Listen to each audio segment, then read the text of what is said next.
Jorge Vicente y yo nos hemos juntado aquí en Madrid para entrevistar a Carlos Falla, futbolista del pasado preolímpico sub-23 con Venezuela y que estuvo esta temporada con Navalcarnero en segunda RFF y nos ha quedado algo bastante chulo, ¿no?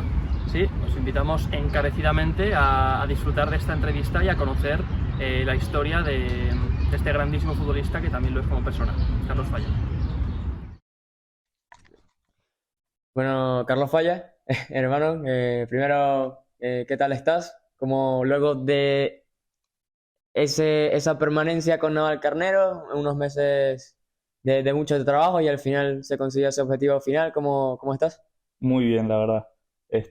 Sobre todo muy relajado ahora, que ya terminó la temporada, digamos como que salí de esa tensión que viví desde luego del Proolímpico y que regresé con esa idea bueno, ayudar al equipo a salvarse, de que el Navalcarnero no descendiera a tercera, porque al final es un club humilde, pero con gente que con muy poco trata de sacar el club adelante y la verdad es que se merece estar donde está, incluso más arriba, pero bueno, se logró el objetivo y muy contento. Una temporada entonces de eso, de mucho trabajo y bueno, en cuanto a crecimiento personal, más o menos, ¿cómo crees que ha sido el impacto? Para mí la temporada tuvo un antes y un después, que fue obviamente el preolímpico, porque además coincidió con que, bueno, tuvo un cambio de entrenador, estábamos en una situación muy mala, o sea, íbamos en zona de descenso y parecía que no salíamos de ahí, pero que era imposible. Y al final justamente es cuando regresó del preolímpico que notamos como ese cambio de dinámica, ese plus que nos dio eso, pues cambiar de entrenador, de llegaron jugadores nuevos, compañeros nuevos, un cambio de aires que al final se notó en la segunda vuelta, porque la verdad es que hicimos una segunda vuelta de campeonato, de pelear por los puestos de arriba. Y claro, habíamos hecho una primera vuelta tan mala que eso al final nos costó. Hasta la última jornada, si no ganábamos, prácticamente descendíamos o no estaríamos jugando el playoff de descenso. Y por eso digo que fue un antes y un después, porque el principio de temporada fue muy complicado a mí personalmente, porque bueno, era un club nuevo, estaba viviendo fuera también, con compañeros nuevos que no conocía de antes. Al principio me costó entrar en dinámica con el equipo, no veía muchos minutos, luego los resultados no se estaban dando y parece que el Proolímpico fue, no sé, para mí fue algo muy especial, tanto a nivel personal como colectivo, todo lo que vivimos ahí. Y bueno, ya cuando regresé era otra cosa. ¿Estarás algo saturado de contar tantas veces tus vivencias ahí en el Proolímpico igual? Pero luego, si te parece, hablaremos un poco más en detalle de ello. Tú mismo lo has dicho, a nivel emocional, sobre todo, fue ese cambio. Es decir, lo que supuso para ti el Proolímpico y cómo se vio trasladado después al Navalcarnero. Sí, para mí fue una motivación. Fue esa luz que encuentras al final del pasillo cuando ves todo muy oscuro y piensas que, bueno, que no vas para más, que te empiezas a hacer muchas preguntas. Y al final la oportunidad del Proolímpico llegó cuando menos lo esperaba y fue una simple motivación de decirme a mí mismo, mira, tengo esta oportunidad, la tengo que aprovechar al máximo y de aquí en adelante para arriba. Porque cuentas muchas veces que te llegó de la manera más inesperada, ¿no? La noticia. Sí, sí, sí, sí, increíble. Me llegó la primera vez que recibo el primer llamado a la sub-23, me llegó merendando con unos amigos en un Vips de aquí de Madrid. Y yo no sabía nada, de hecho, quien se entera es un amigo mío que no estaba en ese momento. Y claro, apenas ve la convocatoria por Instagram, llama a uno de los que estaba ahí conmigo y le dice, mira, dile a Falla que revise el teléfono porque se va a contentar mucho, no sé qué. Y claro, yo lo menos que me esperaba era eso. O sea, yo en mi mente no, o sea, no pasaba nada que fuese eso. Y nada, cuando me meto en Instagram y veo la lista de la convocatoria, yo digo, no puede ser. Fue un momento muy emocional para mí. Bueno, de hecho me puse a llorar ahí en el VIPS, la gente nos miraba raro porque pasamos de estar jodiendo, merendando, echando cuentos y tal, a de repente estar todos tristes ahí llorando de la nada y fue como que, bueno, ¿y esto qué les pasa? Claro, claro, llorando pero de alegría. Y bueno, en Buenos Aires se dio muy bien la convocatoria, estuve desde el primer día, me fue muy bien y pude hacer buena relación con muchos compañeros porque a pesar de que ya conocía a algunos, con la mayoría nunca había compartido. Caso David, caso bueno, estaba Ronaldo Chacón también, Giovanni Bolívar. Los conocía a todos del fútbol de Venezuela, pero nunca había tenido esa oportunidad de vivir con ellos, de compartir vestuario, por decirlo así. Y Claro. bueno, Bueno, perdón, sí. no, tranquilo, tranquilo. Que, o sea, hablas de del módulo en Argentina. ¿Cómo, o sea, la convocatoria es para ese módulo, ¿no? Es decir, no era definitiva para el sub-23, para el preolímpico. No, era, o sea, un módulo de captación, de ir viendo jugadores, de ver cómo nos relacionamos entre nosotros y eso, o sea, al final no era ni mucho menos cerca de ser la lista definitiva. Y bueno, al final de esa incertidumbre de saber si era la lista definitiva, y bueno, al final, durante el preolímpico, por cómo se fue desarrollando, bueno, por lo que nos dijeron también, en aquella época era un grupo donde los 23 que estaban convocados, si salían a la cancha, iban a hacerlo bien, pero tu rol a partir del segundo partido es crucial en el equipo. O sea, de esa incertidumbre de no saber si ibas a estar en la lista final bueno, ser una de las piezas angulares del preolímpico, que al final conectó mucho con el país, conectó mucho eso con la afición y bueno, el logro, más allá de que al final no se logró lo último, que era la última estocada de clasificar a los Juegos Olímpicos, pero el logro de ir al cuadrangular final, la manera en la que se jugó, esa sensación de formar parte tan esencial de eso, como ha sido.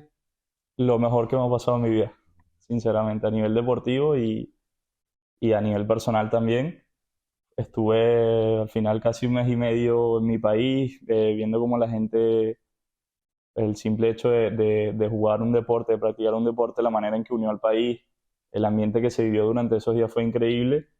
Y nada, lo que tú dices, al final nos quedamos un pasito de clasificar a unos Juegos Olímpicos que muchas veces, o sea, yo a veces me pongo a pensar y digo, estuvimos a nada de jugar un torneo donde hace años yo veía, por ejemplo, a Usain Bolt corriendo, veía a Michael Phelps nadando, a atletas de cualquier competición.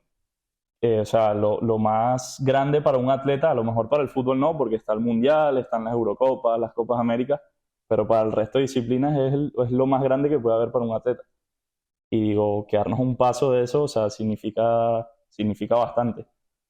No me conformo porque no estoy romantizando la derrota, evidentemente, Claro. pero es algo que hace años en Venezuela nadie se esperaba. Y bueno, creo que dimos ese pasito y espero que esa sea la semilla para que ese árbol siga creciendo. Llevabas tiempo, como dices, sin jugar allá, sin jugar como en tu casa. ¿Qué recuerdas de esos primeros toques? Carabobo, Academia Puerto Cabello, más o menos. ¿Cómo Sí, guardas esas memorias con bueno, el fútbol nacional? siempre he dicho que tengo una deuda con el fútbol nacional porque al final, por cuestiones de la vida o del deporte mismo, nunca llegué a jugar de profesional allá y es algo que me gustaría hacerlo en un futuro.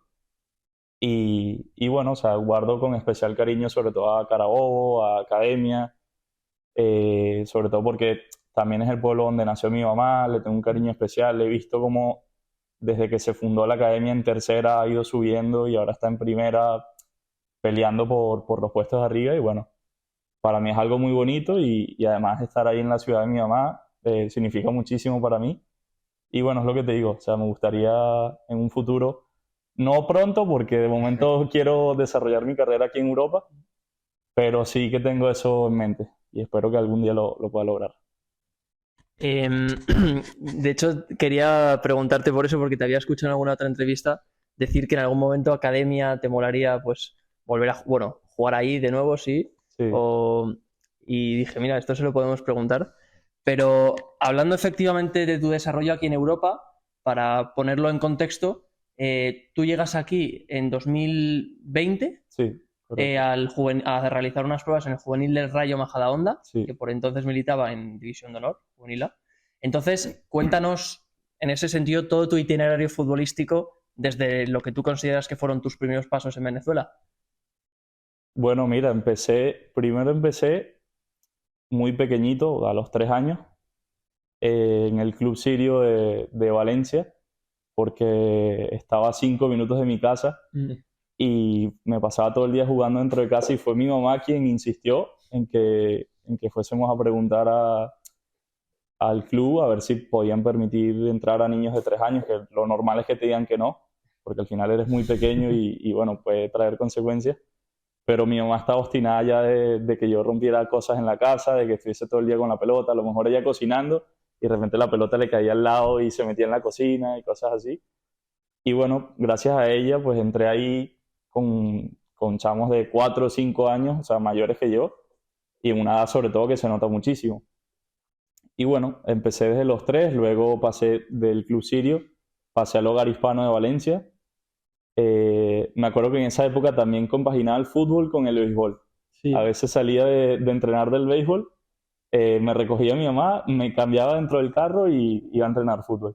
Hasta que, bueno, un día ya me decidí completamente por el fútbol y lo dejé.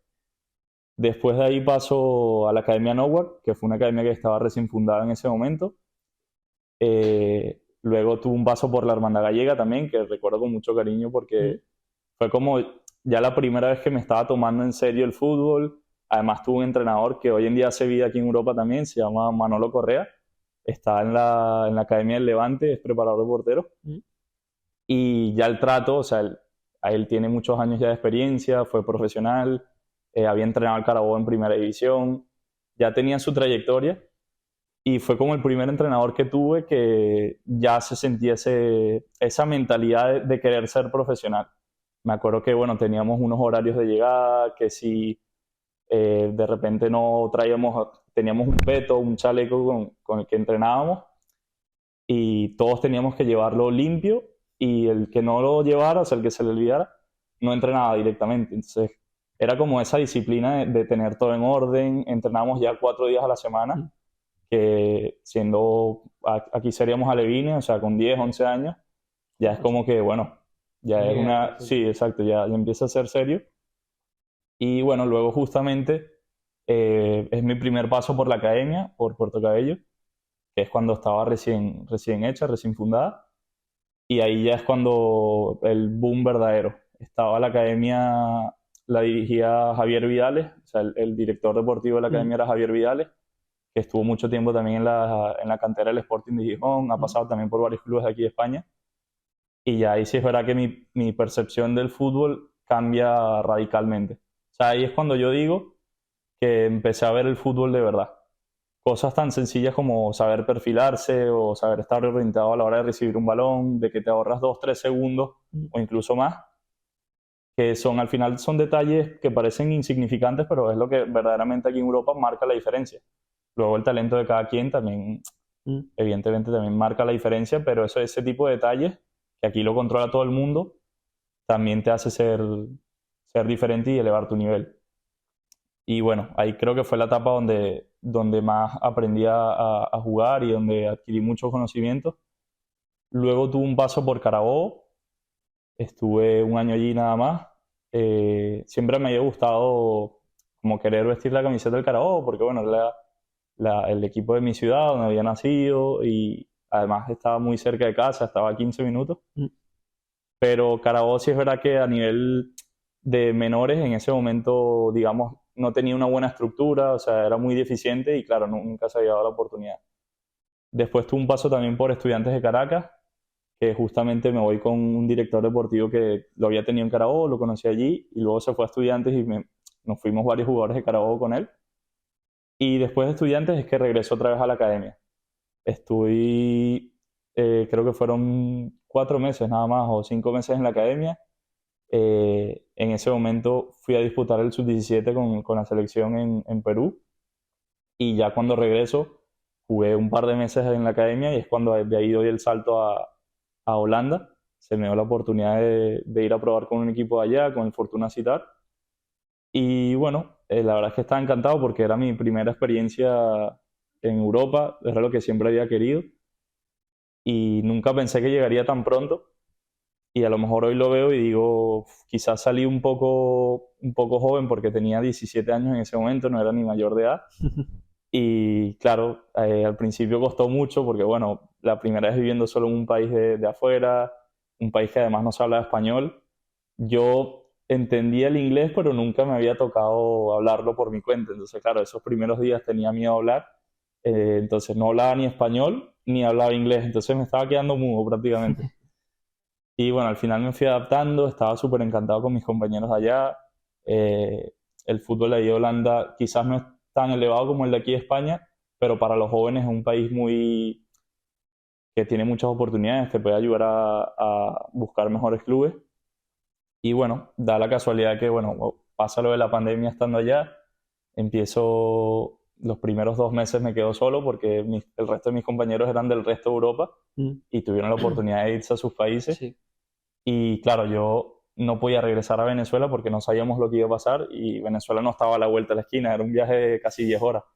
Entonces, no sabía qué iba a pasar, decido quedarme ahí. Venir para acá, para Madrid, con mi hermana y con mi prima también era muy complicado porque Madrid estaba muy golpeada en ese momento. Y bueno, total que me quedé ahí como 2 meses solo. Después, cuando se empezó a calmar un poco la situación, es que me vengo aquí a Madrid y es justamente cuando llego al Majadahonda. Me consiguieron probar ahí, hacer pruebas con el Juvenil División de Honor. Y me acuerdo en ese momento todavía estaba la época de mascarillas, que entrenábamos Ya, con sí, sí, mascarillas, sí. que no había vestuario. Y yo decía, wow, ¿cómo cambia la situación de 6 meses para acá? Porque hace 6 meses estaba en dinámica de un primer equipo, de un equipo que juega en la Eredivisie, la primera división de Holanda. Y ahora estoy aquí con el juvenil del Majadahonda, Mm. ¿sabes? ¿Quién Sin te iba a decir? menospreciar, pero o sea, Sí. el cambio fue grande. ¿Y cómo se gestó esa salida o esa cesión a Sittard? Es decir, ¿qué tipo de acuerdo llegaron los clubes o qué objetivo había? Yo tenía contrato con la academia en ese momento, era mi primer contrato que firmaba. Y claro, sale la oportunidad de ir a probar con este equipo. Ya fue gracias a un agente de ahí de Venezuela que conocía al director deportivo de ahí del club, le habló de mí, él vio videos del sudamericano y todo esto, y al final, bueno, accedió a que yo me presentara y a hacer pruebas. Estuve ahí como 15 días probando, de hecho estaba mi papá conmigo los primeros días. Y bueno, les gusté, me dijeron que querían que me quedase, que obviamente había que esperar a cumplir los 18 para poder jugar oficialmente, pero durante eso hice la pretemporada. Me acuerdo que ahí la liga en diciembre, por el tema del frío, suelen parar entre 15 días y 3 semanas o sea, para el tema del césped y todo esto, y normalmente los equipos lo que hacen es como una mini pretemporada en esa fecha. Y me acuerdo que fuimos a Turquía a hacer bueno, el stage como de diciembre, de enero, y allí jugamos 3 amistosos, me acuerdo. Uno contra el Istanbul Basaksehir, que en ese momento jugaba Robinho, jugaba Inler, el suizo, jugaba Dembaba, que hay una anécdota que yo siempre la cuento, que es que, claro, yo Dembaba me recuerdo de él de haberlo visto en el Newcastle, en el Chelsea, de pequeño, y claro, te ves ahí jugando con él, encima un bicho, o sea, yo decía, madre Pero mía. estarían las últimas ya, ¿no? Sí, sí, sí, sí. Bueno, como todos, Robinho también, Inler también, pero claro, era un equipo de estrellas, pero ya todos de salida. Y al final del partido me quedo mirando así a Dembaba y así como idolatrándolo. Y él o sea, se da cuenta que lo estoy viendo, me mira, se ríe y me pone una cachetada. Y yo, bueno, bueno, yo no sabía dónde estaba en ese momento. Y yo digo, fue la cachetada que más satisfacción me dio en toda mi vida. Y bueno, sí, un poco Bueno, eso. bueno, hablas un poco de esos detalles micro que aprendiste bastante en academia en esa etapa, luego en Holanda dices también que fue importante la formación. Más o menos, en contraste cada uno, más o menos cómo crees que han impactado. Claro, al final eso también se está viendo ahora en casos de la Vinotinto, de la Federación, que hay muchos futbolistas que por tema migración y así se dan esos contrastes de formación en Europa o en otro país y luego hacen vida en la selección. Tu caso es distinto, te fuiste muy joven a Europa, entonces gran parte de tu formación es en un lugar distinto y has visto varios con Venezuela, con Holanda y ahora con España. ¿Cómo, más o menos, cuál es tu apreciación de cada uno?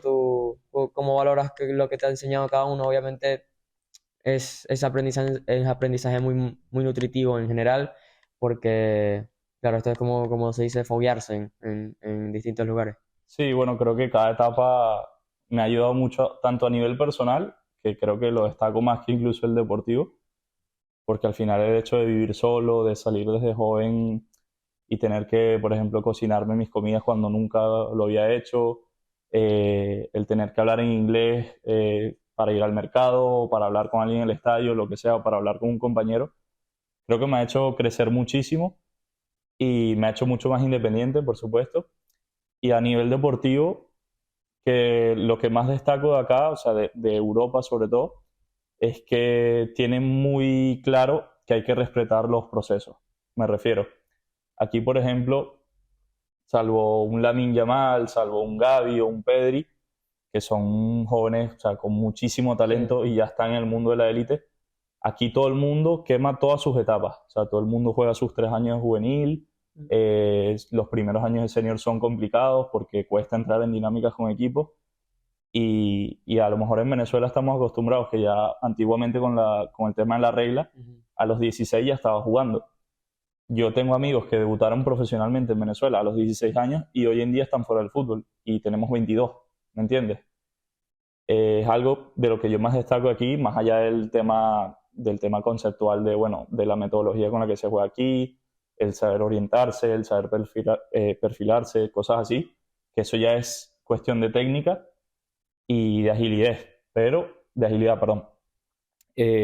Lo que más destaco es eso, el tema de los procesos, que a lo mejor en Venezuela deberíamos aprender un poco de eso porque al final tú con 22 años, por ejemplo yo, hablo por mí, sigue siendo un chamo, o sea, sigue siendo un joven. Claro. Y a lo mejor en Venezuela, si a los 22 no te ves jugando profesional ya, consideras que ya no, que ya el fútbol no es para ti, y aquí hay gente que hasta los 29 no pisa el fútbol profesional. O sea, es una de las cosas que más destaco y que me gustaría que todos hicieran un poco de autocrítica con eso y de tratar de aprender de esos conceptos que tienen acá. Recordemos aquí a Jamie Vardy, que hasta los 27 o así no había Claro, jugado en claro. Premier League, ¿no? Bueno, o el Jamie Vardy, o por ejemplo un caso que a mí me gusta mucho es el de Jaime Mata, Mm. que hasta hace nada, o sea, fue jugador de tercera división de aquí de Madrid y llegó a vestir la camiseta de la selección española y todo. Y Mm. hoy en día es jugador súper contrastado en primera división, titular en el Getafe, y fue un jugador, o sea, jugaba en el Tres Cantos, que además es un Sí. equipo que no es ni de los top de tercera de Madrid, y ahí lo ves, jugando primera división, llegó a vestir la camiseta de la selección y hasta los 27, 28, no sé cuándo debutó, pero es lo que te digo. Y el campo de Tres Cantos está su nombre. Exacto, bueno, Es exacto, Jaime Mata, ¿no? El justamente. estadio. Y si ves el estadio, o sea, es un campo muy Sí. humilde, o sea, es impresionante, la verdad.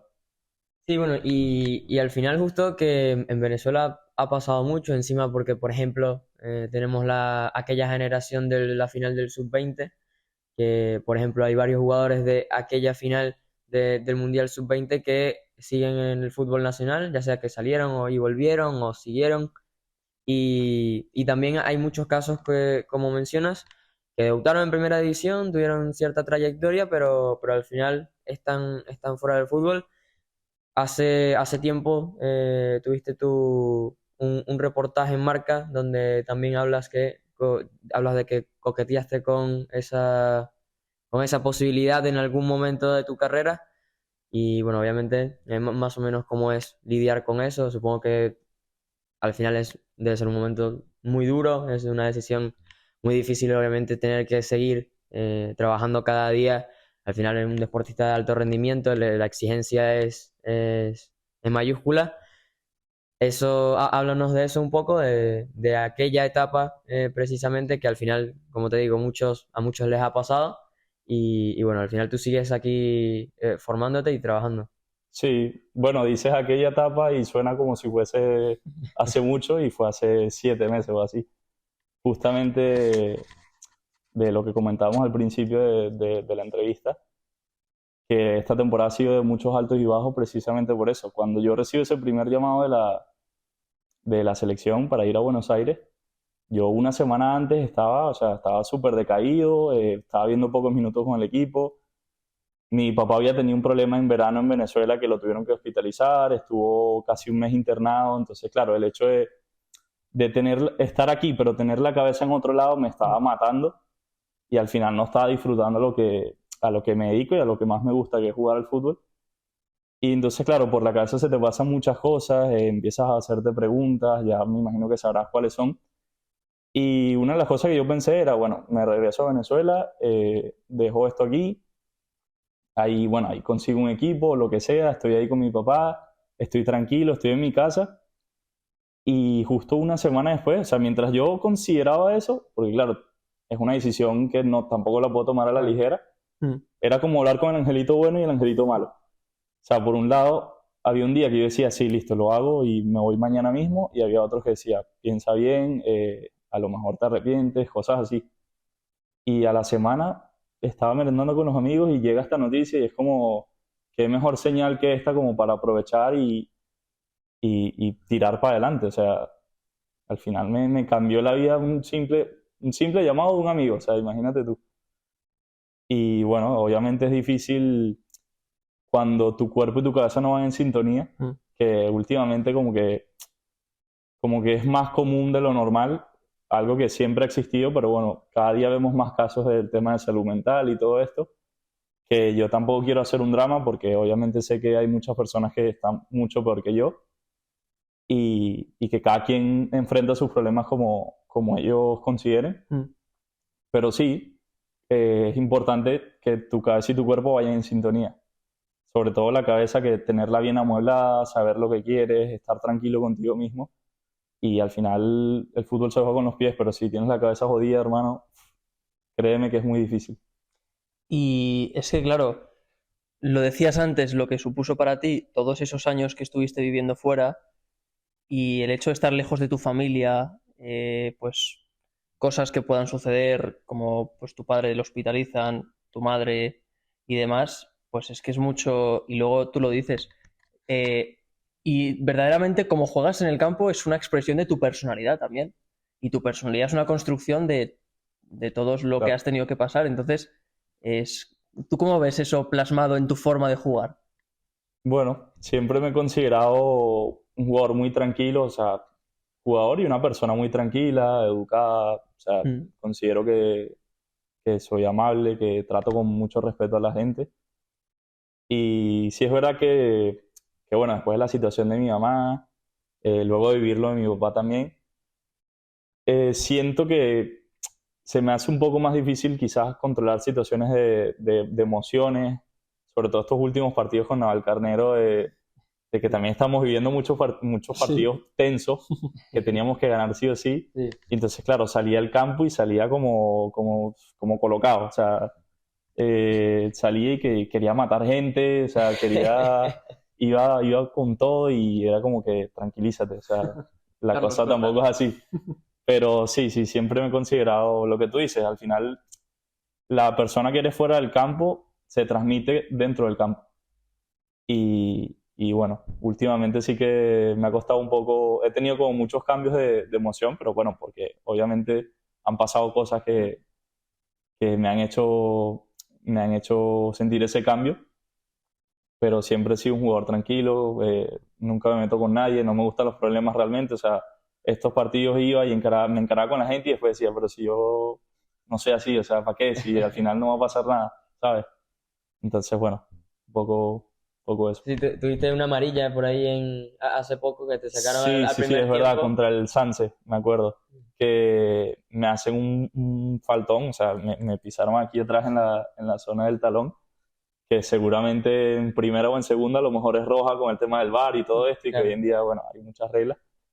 Y me acuerdo que pitan la falta y claro, no le sacan amarilla, además ya tenían rato pegando, yo estaba súper excitado, o sea, estábamos jugando súper bien, estuve a punto de hacer gol, entonces como que me dejé llevar y bueno, le dije de todo al árbitro y después fue como que, cálmate.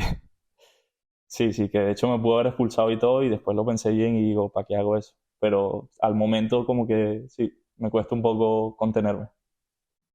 Y siguiendo el punto en el que habíamos dejado, en Fortuna Sittard, cuando llegas a Madrid y empiezas a hacer las pruebas en el juvenil del Rayo Majadahonda, ¿cómo se suceden las cosas? Bueno, hablamos con un amigo de Venezuela que llevaba mucho tiempo viviendo aquí y que conocía a mucha gente del fútbol de Madrid y nos consigue pues entrar ahí en el Majadahonda a hacer pruebas. Llego y claro, para mí fue otro cambio porque era otra cultura, o sea, aquí la verdad es que he estado súper encantado estos años con la gente de aquí de España, de Madrid. Pero claro, al principio era como que no sé cómo van a reaccionar mis compañeros, el venir de afuera. eh, no sé, fue todo como que muy, muy inesperado. Y bueno, al final me adapté bien. Los primeros meses fueron jodidos porque me llegó tarde la ficha y no pude jugar hasta enero. Y aparte ese fue el año del COVID, porque aquí la Sí, Liga de División de Honor es una liga altísima. O sea, a nivel de juveniles será de las sí, mejores del mundo, sobre todo el Grupo de Madrid. La más alta. La más alta, claro. Y ese año, pues, por el tema del COVID, dividieron los dos grupos en 10, o sea, 10 equipos de un lado y 10 del otro, y no te enfrentabas contra todos los equipos. Entonces jugamos la primera parte de la temporada, que realmente era la que valía, y de ahí, dependiendo de si quedabas del quinto para abajo, te metías en zona de descenso, o sea, en fase de descenso, y del quinto para arriba aspirabas al campeonato, o sea, fase de campeones, pero claro, nosotros estábamos a 25 puntos del Madrid y del Atleti. O sea, nosotros nos metimos en claro. tercero, pero a no sé cuántos puntos de ellos dos. Entonces ya para la segunda fase no nos jugábamos nada, o sea, entre comillas, porque no podíamos ni quedar campeones y ya habíamos salvado el descenso.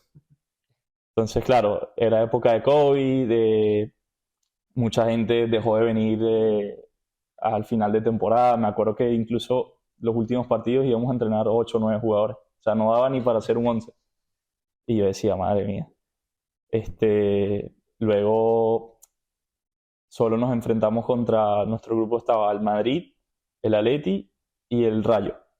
Luego estaba Aravaca, estaba Darbe, estaba Villanovense y no me acuerdo quién más estaba. Y luego del otro lado estaba Valladolid, Getafe, Alcorcón, Leganés, La Cultural. Era un grupo mucho más parejo y claro, nosotros no nos enfrentamos a ellos. O sea, solo en la segunda fase, pero que ya no se jugaba nada. Entonces fue como que no tuvo esa esencia de lo que es la división no realmente Ya. de siempre. O sea, pero bueno, fue el año que me tocó vivirla y aún así la disfruté. Y después de ahí, pues bueno, doy el salto al filial, que fue mi primer año de senior, que fue un poco parecido a esta temporada, porque la primera parte de la temporada empezamos muy mal. Me acuerdo que ese año descendían 7 equipos, éramos 21 en la liga y descendían 7. Y acabamos la primera vuelta de 19º, creo. Y claro, entonces tú dices, wow, primera temporada, primer descenso, encima no jugaba con regularidad porque justo una semana antes de empezar la liga había hecho muy buena pretemporada y una semana antes en un amistoso me hice un esguince del tobillo y me perdí los primeros 2 meses. Luego me recupero, empiezo a jugar de medio centro además, en mi posición. Estaba jugando bien, pero claro, al equipo no se le estaban dando los resultados y de la noche a la mañana cambian, o sea, el entrenador cambia de sistema. Nuestra propuesta era salir jugando con el balón, tener la posición, todo esto. Y de la noche a la mañana era jugar con 3 centrales, 5, 2 arriba, y era juego directo, segundo balón. Y entonces, Claro, claro, sí. para Y mí no, físicamente es un cambio. claro, y a mí no me beneficiaba nada de eso. Encima trajeron un jugador nuevo, un medio centro de estos de casi 2 metros que las ganaba todas. O sea, jugaba 2 metros acá y 2 metros allá. No, o sea, no daba un pase hacia adelante, pero claro, te ganaba todos los balones por Sí. arriba y todos los duelos te los ganaba. Y al final, bueno, yo dejé de jugar hasta que en un partido me meten de carrilero por derecha. Y yo digo, bueno, yo no me voy a quejar porque lo que Claro. necesito es jugar, así sea de portero. Y justamente da la casualidad que lo hice muy bien y a raíz de ahí me quedé de carrilero por derecha el resto de temporada. Bueno, justamente con eso, con tu perfil un poco de futbolista más dentro de lo técnico y tal, eso de, bueno, ser medio centro, quizá no necesariamente pivote único, que bueno, no diría, bueno, ya dirás tú tu apreciación, pero bueno, quizás ser un poco más un volante mixto o así, más o menos. ¿Cuál crees que es tu hábitat natural? Al final, por ejemplo, cuentas esa anécdota del carrilero derecho. En el preolímpico, en algún punto, cuando la expulsión de Brian Ortega, te tocó jugar de pivote, de primer mediocampista. Y bueno, ahora en el final de temporada con Naval Carnero, un poco de falso extremo por Sí. izquierda. Entonces, más o menos, ¿cómo te desenvuelves en cada una? Sí, bueno, me considero muy polivalente porque, bueno, con todos los ejemplos creo que, creo que está claro eso.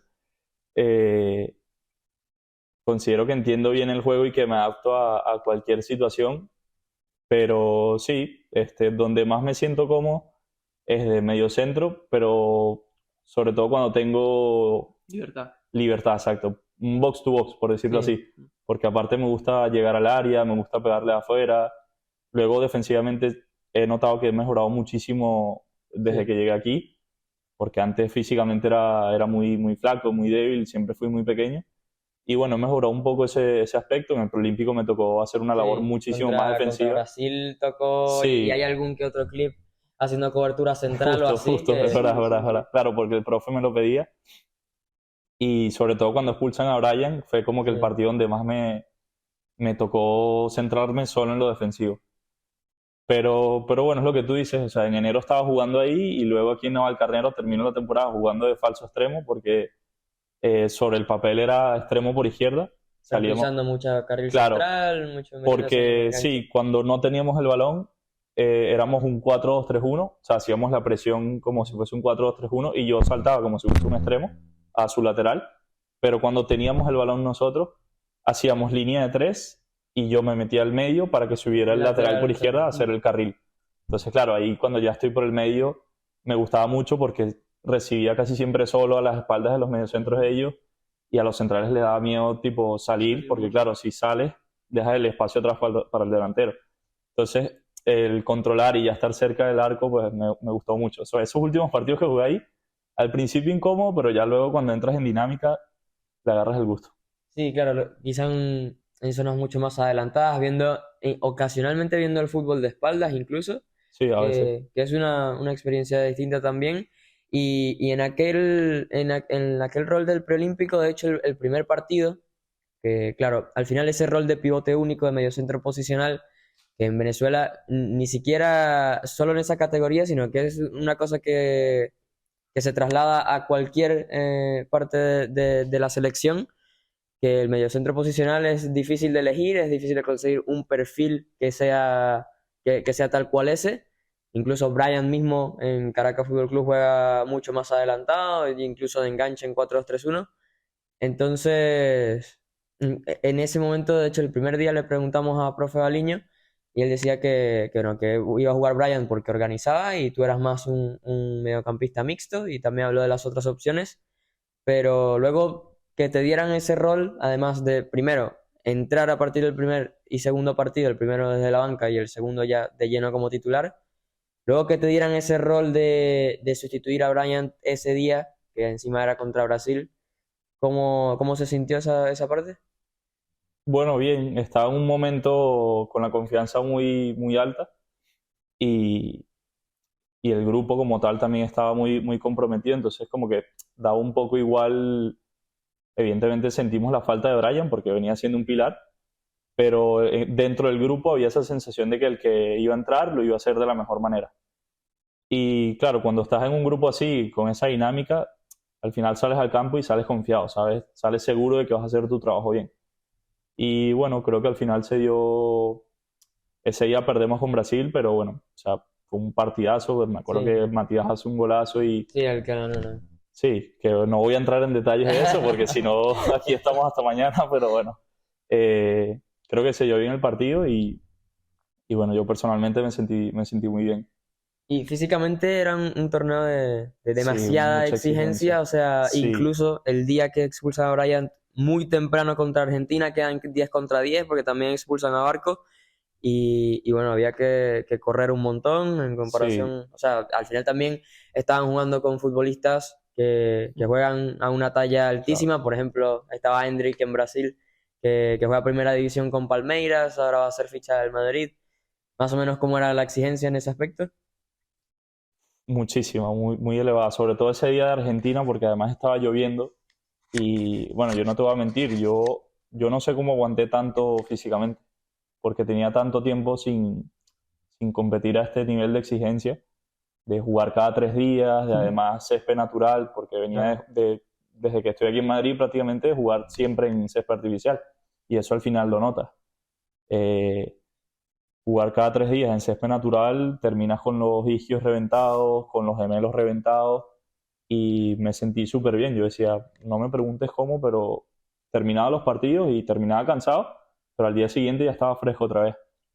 Y bueno, también el nivel de compromiso que teníamos, o sea, es lo que te decía antes, cuando tu cabeza y tu cuerpo van en sintonía, o sea, yo estaba convencido de que si el partido duraba 120, yo iba a correr los 120 minutos. Y yo nunca había corrido así en mi vida.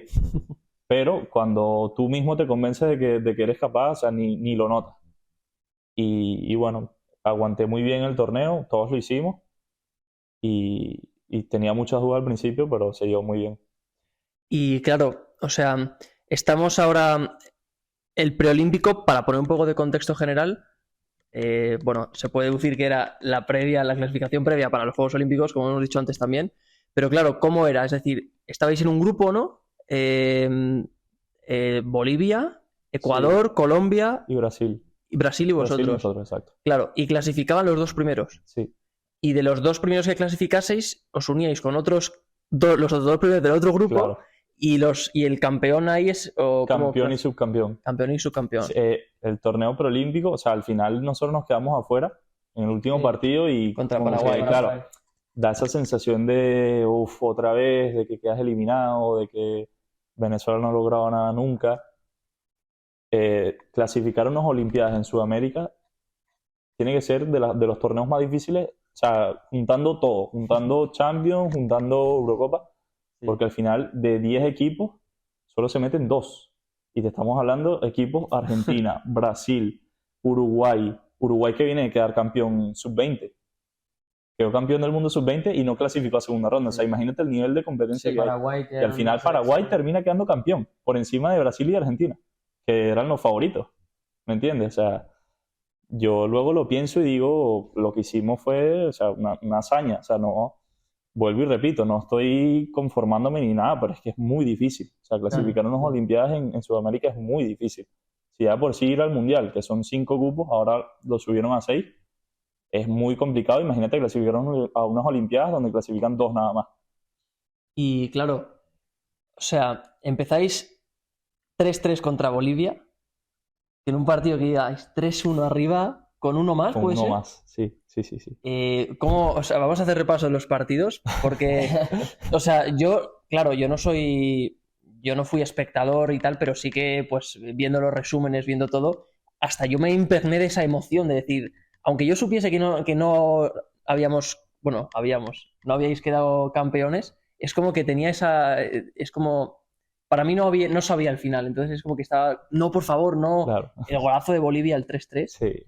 o sea, en fin. No, Cuéntanos. eso fue un bajón tremendísimo, porque primero empezamos perdiendo 0-1 y al principio nos costó ahí entrar en dinámica, se veía Bolivia mucho, mucho mejor que nosotros los primeros minutos y ya como que el equipo llegó un momento que se soltó y bueno, me acuerdo que esa noche fueron puros golazos. Matías hizo uno, luego Giovanni, nos ponemos 3-1 arriba y ya cuando expulsan al de ellos, que te ves 3-1, dices, nada, lo tenemos hecho. Y cuando te empatan hacia el 90 encima con ese golazo, Desde 40 metros. nada. Que justamente soy yo el que, justo cuando va a patear el de Bolivia, yo me barro y yo siento que la rozo. Luego en el video no se ve y no pareciera que la rozo, Claro. pero yo siento que la Por el rozo lo aire, justo, sí. claro, para que el balón tome esa parábola y baje a lo último, porque fue, o sea, la mítica fola seca que le dicen aquí. Sí. O sea, parecía que se iba lejísimos y al final termina, porque no iba ni a esquinar, iba al medio, pero claro, bajó de la nada.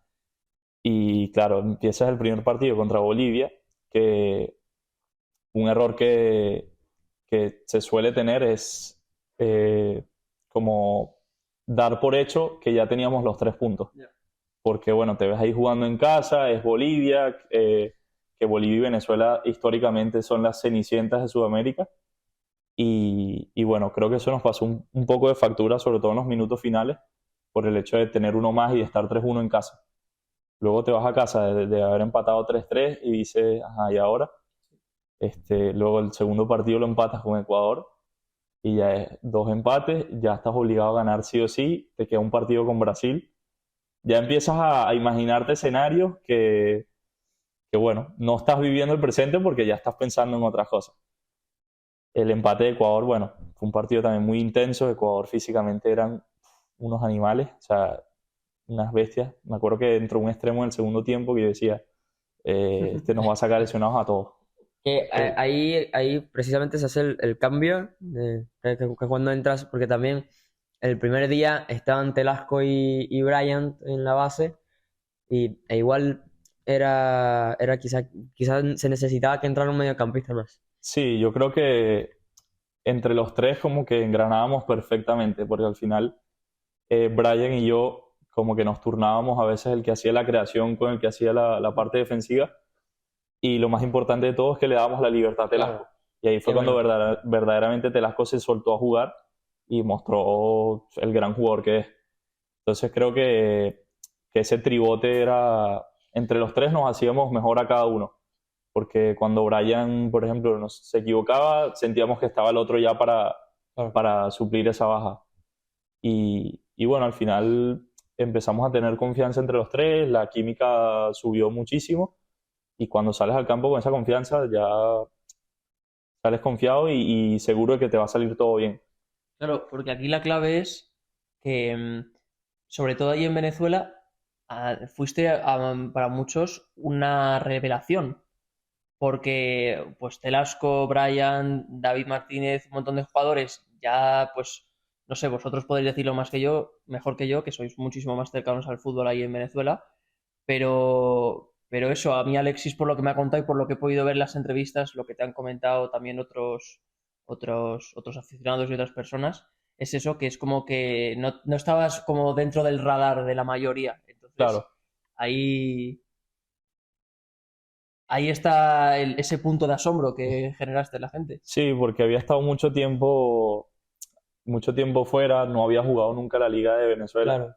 y cuando salgo de Venezuela estaba recién jugado la sub-17. O sea, salgo de haber jugado la sub-17 y luego no regreso a la selección sino hasta la sub-23, porque justamente el ciclo de la sub-20 que me tocaba fue el de la pandemia, que no Ujú. hubo sudamericano, no hubo nada, creo que solo hubo 1 o 2 módulos y ya luego se canceló todo. Y entonces, claro, como que la gente me perdió la pista porque evidentemente era normal, llevaba tiempo fuera, a lo mejor no jugando en primera, entonces, claro, a mucha gente se le hace difícil Sí. el mantenerse en contacto. Y cuando llego ahí, pues claro, soy como el desconocido. Entonces, Sí. no, yo en ningún momento pensé en eso, o sea, simplemente pensaba en hacerlo bien, en aprovechar la oportunidad que se me estaba dando, que lo demás iba a llegar solo. Y bueno, luego con el paso del tiempo, bueno, con los minutos que jugué ya el segundo partido titular y todo eso, como que la gente empezó a hacer mucho más énfasis en mí, y conecté muchísimo, sobre todo cuando se hizo pública El reportaje de el marca, sí. reportaje. Ahí fue como cuando la gente verdaderamente conectó, y para mí fue súper difícil contar eso en ese momento, porque es algo que me marcó y, o sea, me marcará de por vida, y contarlo en ese momento, eh, viviendo todas las emociones que estaba viviendo en el Claro. preolímpico, era como un choque. Sí. Entonces, como que yo no quería despejar la mente, o sea, quería estar 100% centrado en el preolímpico, pero bueno, luego al final me solté a hablar y bueno, hice lo que pude, conté la historia ahí como pude, entre lágrimas y cosas, solo encerrado en la habitación, y al final, bueno, me ayudó muchísimo porque ayudó a que la gente conectara más, no solo conmigo, sino que, porque dije en una de las partes del reportaje, dije que muchas veces vemos rostros pero no sabemos quién es la persona, y que detrás de cada cabeza hay un mundo, que uno no sabe los problemas por los que pueda pasar estar alguien pasando, Sí. y bueno, que muchas veces la crítica, a mí sobre todo me gusta mucho, pero cuando es constructiva.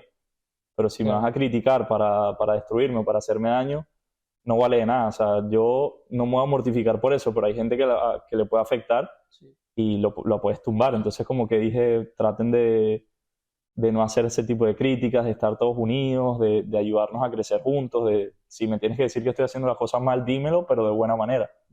Y bueno, al final como que hice que conectara mucho a la gente, y ya fue como soltar una presión de encima. Y precisamente en el preolímpico que se necesitaba también como ir difundiendo un poco ese mensaje porque por el hecho de ser locales, que se necesitaba todo el apoyo de la gente y que al final, gracias al desempeño en la fase de grupos, iba progresivamente, porque encima está todo lo de las entradas y tal, pero progresivamente se fue llenando cada vez más el estadio y cada vez era más el apoyo y entiendo que eso fue parte Sí, fundamental. fue de menos a más. Empezamos también, lógicamente, con 2 empates, entonces, claro, ya la gente empezó a imaginar escenarios negativos. Y creo que justamente después del partido de Colombia, que ese día ganamos y jugamos bien, que ya como que dijimos, bueno, ya depende de nosotros, ya no tenemos que estar viendo a más nadie. Hay que ganarle a Brasil, pero bueno, somos 11 contra 11. Si ellos quieren ganarnos, que le echen bola, como se dice en Venezuela. Y nosotros a salir a matar. Y al final fue así. La noche del 3-1 contra Brasil fue increíble. Y claro, mucha gente tenía dudas porque es normal. Brasil creo que nunca había perdido, nunca había perdido un partido contra Venezuela. Y, y sobre el papel, claro, no estaba escrito que Venezuela le iba a ganar, o sea, las cosas como son. De esa manera, además. Exacto, y de esa manera, además de jugándole de tú a tú, y que llegó un momento que estábamos 3-0, lo que pasa es que al final nos hacen un gol, pero si hubiese sido 3-0 hubiese Sí, sido no. espectacular. Pero bueno, y al final ya terminas la primera ronda clasificando y ganándole a Brasil en la última jornada, ya entras a la segunda con otra dinámica. Ya la gente estaba Claro, metida, Sí. el grupo estaba, o sea, todos metidísimos, los que no jugaban, los que, bueno, al final el grupo era una piña, o sea, era una familia y eso se notó mucho. Y claro, entráis a esa segunda fase, a la definitiva, con Argentina y Paraguay. El primer partido es contra Argentina, si no me equivoco, Sí, que ya veníais del módulo aquel de meses antes del que hablábamos antes en Argentina, que habíais jugado 2 amistosos contra ellos, ¿no? Y habían sido partidos calentitos, según sí, dijiste. terminaron ahí en trifulca los dos. Y en el partido del preolímpico también estaba Sí, el esa... ambiente. Sí, pero yo creo que ya eso es muy típico del fútbol en Sudamérica y ya nosotros, por el roce que habíamos tenido, pues mucho más. Y que nos estábamos jugando muchas cosas. Ya. Y claro, el partido fue muy tenso, acabó tenso. Era la primera vez que yo jugaba con VAR y justamente esa noche Sí. pasa lo del penalti, que lo revisan, que estuvieron como, no sé, 4 o 5 minutos ahí. Sí, Luego dan el penal, Kevin hace el gol. Claro, fue Y muy caliente todo. Luego ellos salen y bueno, empezaron a protestar, nos empezaron a decir un montón de cosas. Ya había pasado lo de la roja y ya como que durante el partido nos decíamos cosas, pero normal. Y bueno, al final del partido me acuerdo que entraron los dos banquillos, que había esta gente de sí. traje metida ahí. No respondieron en zona mixta ellos ni uno. Sí, me acuerdo de eso y bueno, nosotros al final seguimos, o sea, se logró el empate y ya cambiamos de chip rápido. en aquella Argentina estaba Valentín Barco, habéis dicho antes. Sí, Estaba Echeverri. Echeverri, ¿cómo era? ¿El Diablillo o el Diablo? El Diablito, ¿no? El Diablito, bueno, ni una ni otra. Claro. Y luego después de ese empate a 2 viene otro partido contra Brasil. Sí, Que ahí de nuevo también rescatadas en otra entrevista, que ellos estaban como muy resentidos, ¿no? Les había dolido mucho. claro, es que es normal. O sea, para una selección de Brasil perder con Venezuela, te tiene que tocar el orgullo 100%. Entonces, sí, estaban picados, estaban muy picados. El partido acabó 2-1. Partido acabado 2-1, Pero otro, claro, claro, sí, exacto. otro partido polémico que pasó de todo, empiezan ganando ellos, luego remontamos, nos alumbra el gol del 2-1, que bueno, si ves la jugada, no sé, yo a lo mejor lo veo desde mi punto de vista y a lo mejor te digo que está mal en un lado, pero ha pasado más veces, entonces te digo, bueno, si ha pasado más veces, ya hay precedentes, pues, ¿qué vamos a hacer? Y nada, nos hace un gol al 90 ya, al 89 casi. Matador. Sí, también es verdad porque claro, fue una jugada donde mucha gente criticaba a Rafa Uzcategui por no hacer la falta y me acuerdo que Rafa estaba destruido después del partido porque decía, ¿por qué no hice la falta? O ¿qué hubieses hecho tú y tal? Y yo me acuerdo de decirle, Rafa, o sea, está bien, perdimos, pero si ponte tú, te estás tirando un torneazo y haces la falta, te expulsan, nos vamos 1-1, igual el siguiente partido tenemos que salir a ganar sí o sí, porque no nos vale otro resultado que no sea ganar Sí. y no vas a estar. O sea, dentro de todo, está bien, perdimos, pero todavía sigue dependiendo de nosotros. O sea, es una jugada muy puntual que muy difícil de tomar una decisión en ese momento, en ese contexto, no te machaques por eso porque no vale la pena. O sea, nosotros igual, independientemente de si perdíamos o si quedábamos 1-1 o 2-1 abajo, el siguiente partido había que salir a ganar, no nos servía de otra. Entonces, ahí como que lo tranquilizamos un poco, pero bueno. Es que pecamos mucho somos muy punitivos. Enseguida estamos echando culpas a y yo, no sé tú, pero yo la palabra culpa la odio. O sea, Sí, además en el fútbol sobre claro, todo... es que es muy, desde afuera parece muy fácil y, Claro. y desde adentro es otra cosa completamente. Y yo sobre todo porque al final me encanta el fútbol y llevo muchísimos años viendo muchísimos partidos de todo tipo y he sido ese aficionado que putea, pero también soy ese jugador que sufre. Ya. Entonces es como, si yo quiero que la gente cambie, tengo que empezar a cambiar yo primero. Entonces, claro, yo entiendo a Rafa porque tomar decisiones en ese momento es muy complicado. O sea, es que no tienes ni siquiera un segundo para pensar. Y bueno, es como el caso reciente de Araujo con Barcolá en la Champions, que a lo mejor dice, bueno, déjalo pasar y que hagan gol y tal, pero jugamos 11 contra 11. Son cosas que nunca vas a saber porque ya pasó y no hay manera de cambiarlo. O sea, pero bueno, hay muchos Y, expertos afuera. y luego el partido contra Paraguay, que bueno, al final se mantenía la fe, pero bueno, era un equipazo, o sea, físicamente Sí, estaban muy duros. De hecho, al principio del partido, Baliño tiene que hacer el cambio en el entretiempo para meter a Kelsey porque se estaban saltando mucho las líneas de salida de balón porque la presión alta de ellos era asfixiante y la salida no era tan limpia. Más o menos cómo se vivió ese, que bueno, entiendo que también había mucha euforia al principio, o sea, los dos tenían que salir a ganar. sí, bueno, ellos el empate les valía. Entonces, claro, ya ellos salieron con un planteamiento mucho más defensivo, de jugar con nuestra mente, de perder tiempo, de decirnos cosas, de parar el partido a como fuese el lugar. Y a nosotros nos costó mucho hacer nuestro juego que veníamos haciendo durante todo el torneo. Y ellos poco a poco nos fueron llevando a su terreno y al final Paraguay en su terreno es muy jodido. O sea, un equipo que físicamente son muy fuertes, por arriba es imposible que le ganes un duelo y caímos en su juego y pues claro, nos vimos superados.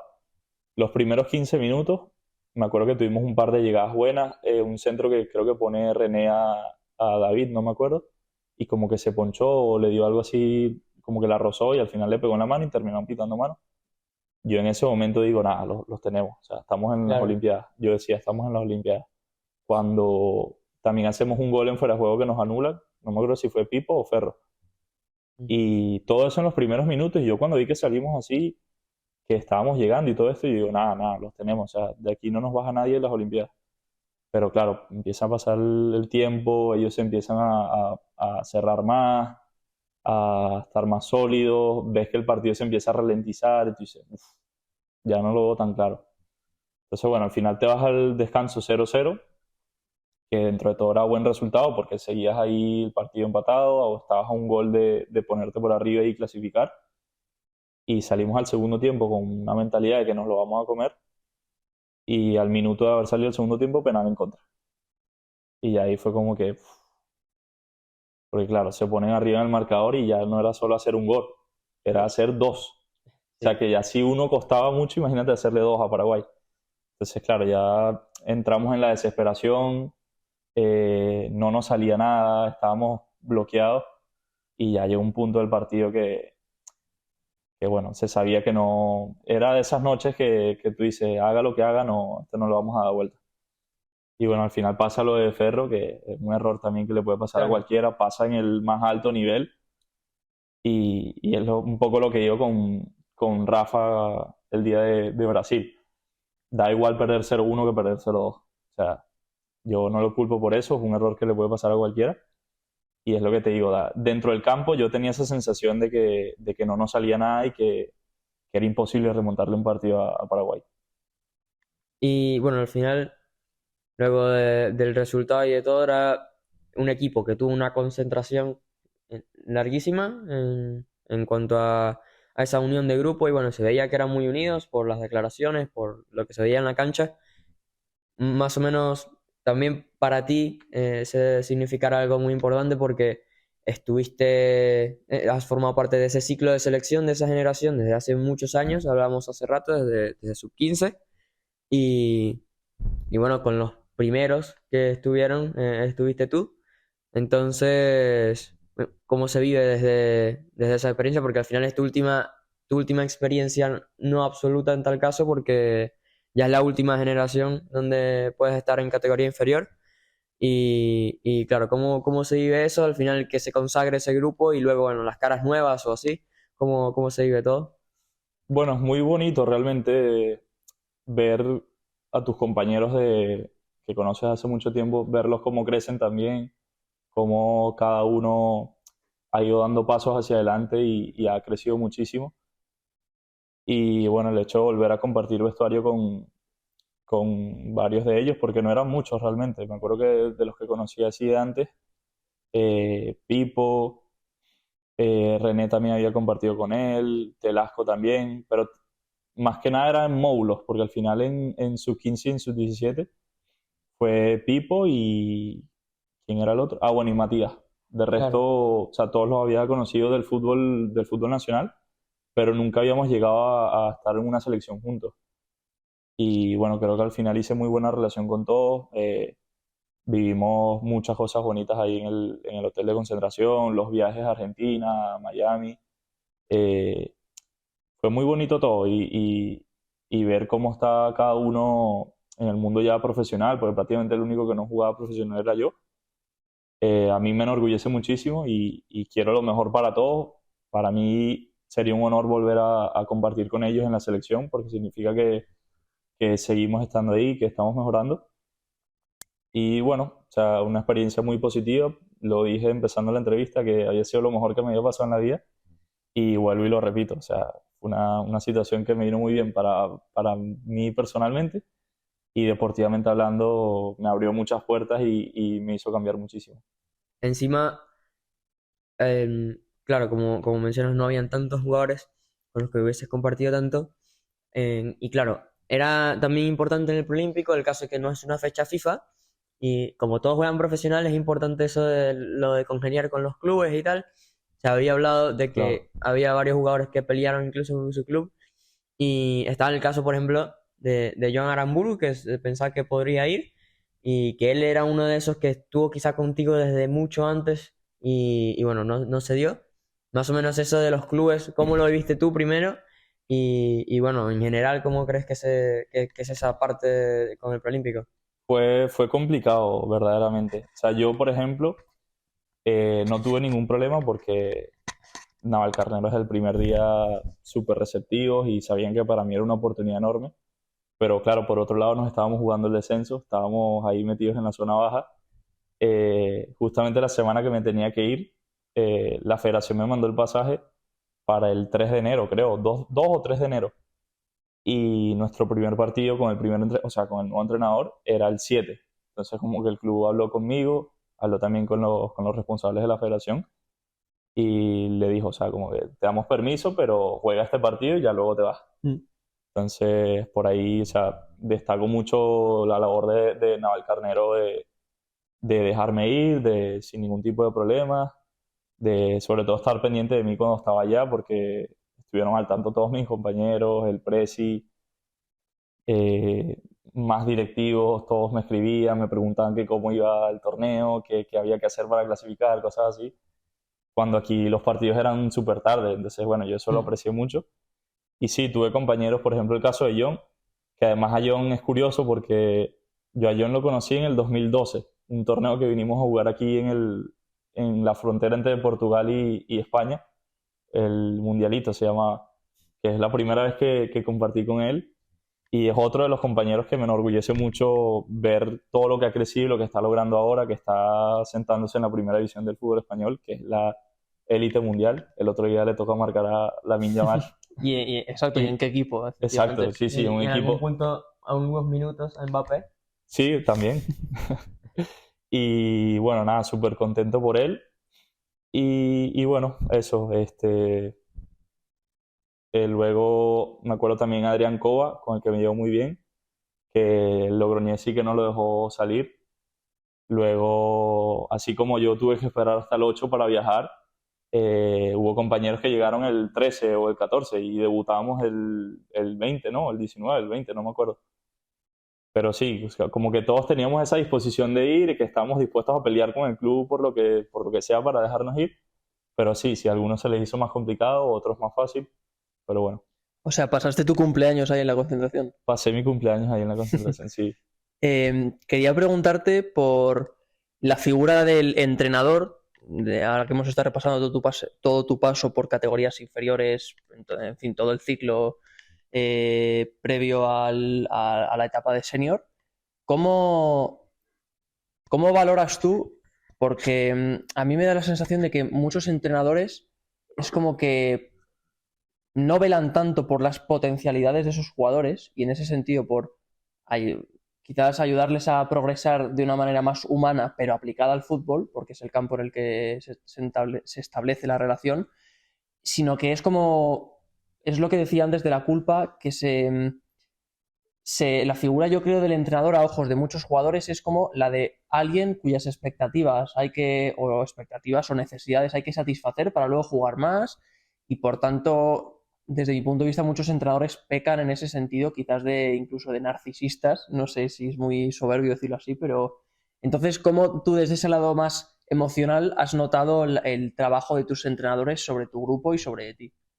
Mira, por suerte, en lo que llevo de carrera, siempre he tenido entrenadores que, más allá de ser, o sea, de ser mi entrenador, han sido mis mentores tanto para la vida como tal, como para el deporte.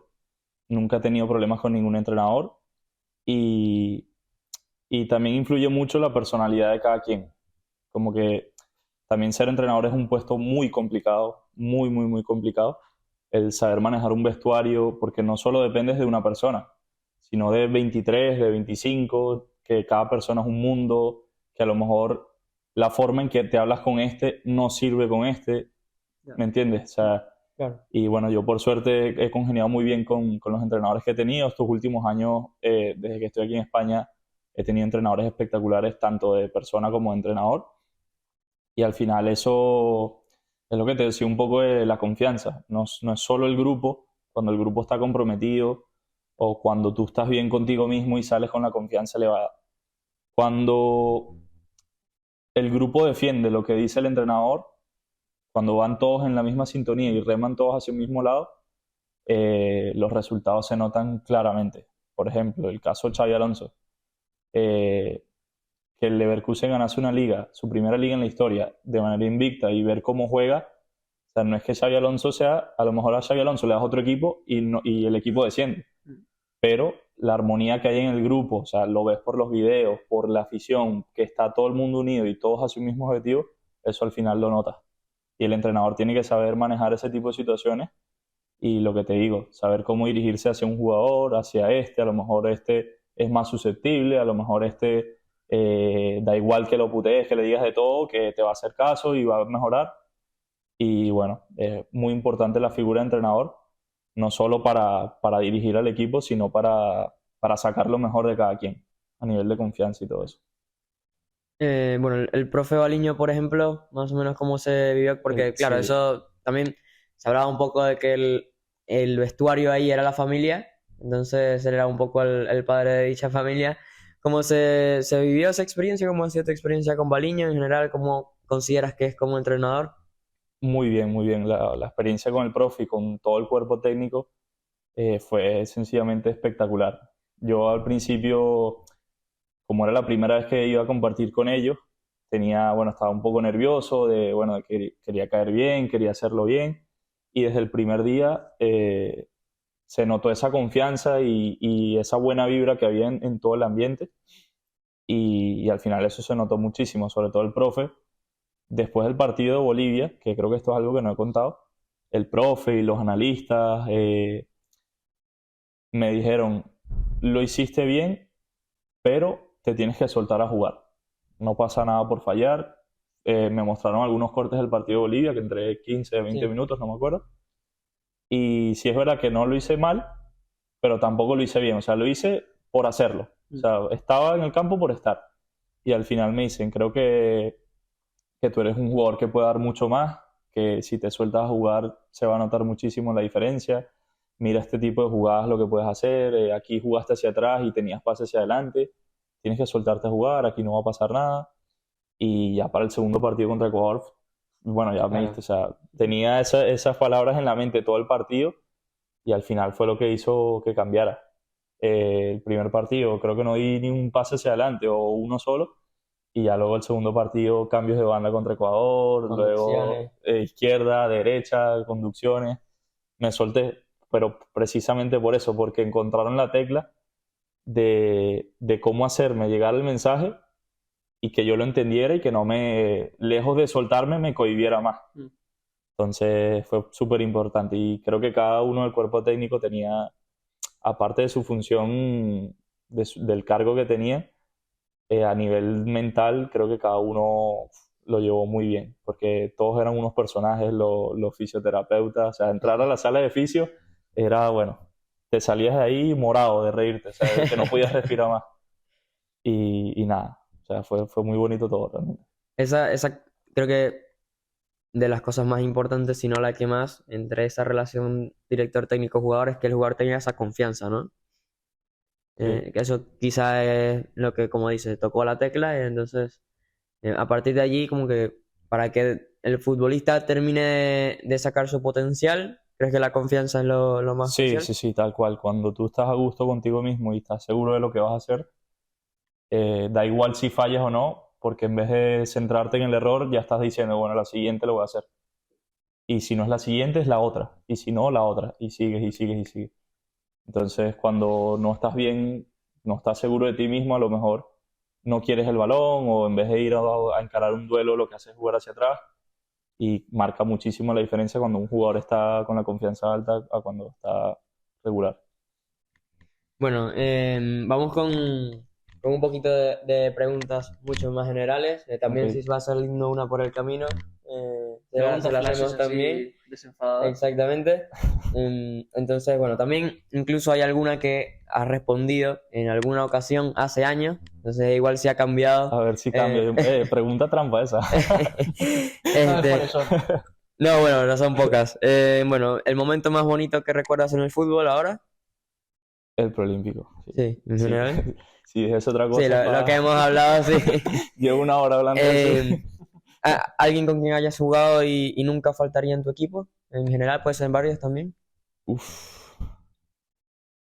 Eh, Me quedo con un compañero de este año, bueno, ojalá pudiese decir varios, pero me quedo con Saúl, que como compañero, una grandísima persona, excelente compañero y además personaje, o sea, yo creo que es de los personajes más grandes que he conocido en mi vida. O sea, al final el típico chaval de pueblo, o sea, pero increíble, o sea, todo lo que decía es ese tipo de personas que ya dice algo, así te esté Sí, saludando y ya te empiezas a reír. sí. Sí, me quedo con él. En cuanto a, bueno, desde pequeño o hasta ahora en el fútbol más moderno, aquí si quieres de varios, ¿algún modelo ejemplar en tu posición dentro del mundo del fútbol?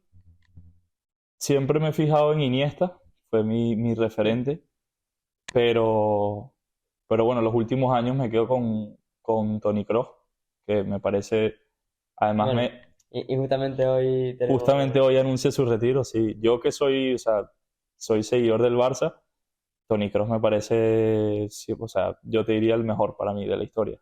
Antes me gustaba mucho más Iniesta, pero es que todavía sigo esperando que Toni falle un pase. Y además su Y bueno, y personalidad, no lo va a fallar no, porque... no, y no lo va a fallar.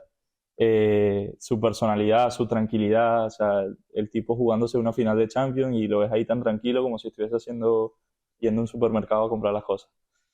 Eso habla mucho de él, de cómo es él, lo que hablábamos de la personalidad fuera del campo cuando lo transmites adentro. Y nada, creo que es mi máximo referente hoy en día. Y bueno, ¿algún equipo de la élite con el que empatizas desde pequeño? El Barça, sí. Empecé siendo del Madrid por mi padre, porque bueno, típico de que tu padre quiere que le sigas la pista y quiere que le vayas a los mismos equipos. Pero bueno, llegó un momento que yo empecé a ver fútbol desde muy temprano, o sea, desde muy pequeño, y aprendí muchísimo viendo televisión y claro, viví la época del Barça de Guardiola y para mí siendo un niño yo disfrutaba muchísimo con eso y a raíz de ahí me hice del Barça. Y a día de hoy sigo siendo del Barça y seguiré siendo, pero me gusta el buen fútbol en general. Y de la Vinotinto, y quizá algún referente o algún modelo también que hayas tenido, puede ser también relativamente reciente, pero que de la absoluta. Me quedo con dos. Primero con Tomás Rincón, porque un poco lo que decía Toni Kroos por su personalidad, por lleva no sé cuántos años jugando en Europa, ahora está en el Santos, pero tuvo una larga carrera en Europa, sobre todo en una época donde los venezolanos todavía no habían dado ese salto, ese boom, y, y en la selección ha sido un referente desde hace muchísimos años y lo ves cada día que pasa que tiene más edad, lo ves que quiere competir como si estuviese más joven. Físicamente se ha mantenido como el vino, cada día que pasa mejor.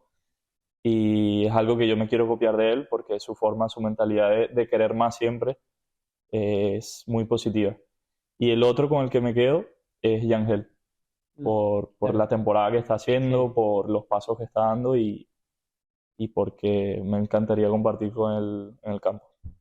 Siempre dices precisamente que como tu principal meta sería llegar a la mayor de la Vinotinto, ¿no? Sí, sí, sí, sí. Vestir la camiseta de la mayor sería, El sueño, el mayor sueño. sí, mi mayor sueño. Tengo muchos, jugar la Champions, debutar en primera, obviamente. Sí, otras cosas, pero bueno, debutar con la mayor y ya luego jugar un mundial con la mayor también sería lo mejor. Mano, tengo fe. Mano, tenemos Sí. fe. En, Sí, en 2000 muchísimo. en 2026 puede caer. Y bueno, bueno, ya sí también sí nos puede decir, aunque no necesariamente tengas que saberlo, de cara al futuro, ¿qué puede deparar a Carlos Falla para el aficionado común? Bueno, de momento no tengo nada seguro. A mí soy el primero que le gustaría saber qué voy a hacer la temporada que viene. Pero nada, obviamente me gustaría quedarme aquí en España, aprovechar mi último año de sub-23 aquí, si es posible, en algún filial o a lo mejor dar el salto de categoría, una categoría más arriba. Pero sí, me gustaría quedarme por estos lados. Además aquí tengo mi familia, está mi hermana, mi prima, tengo un montón de amigos.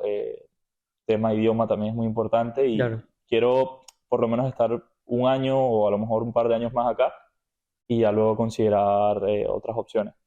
Pero de momento seguir creciendo a nivel personal y deportivamente y bueno, eso. Me gustaría quedarme aquí en España. Y como futbolista, ¿algo que te gustaría...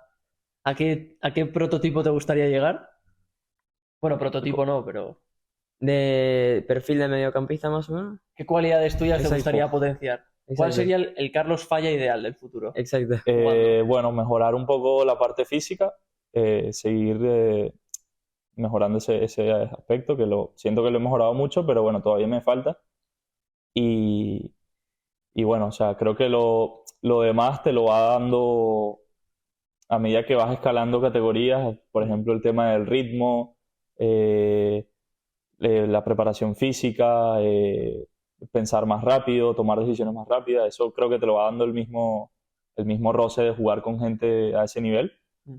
Pero sí, te diría la parte física y bueno, tratar de atraerme un poco más en ataque. A lo mejor este año solo hice un gol, me gustaría haber hecho, no sé, 3, 4 por ahí. Pero bueno, seguir con eso, marcarme objetivos personales y tratar de hacerlo lo mejor posible y de ahí ir para arriba. Pues muchas gracias, Carlos, por nuestra parte.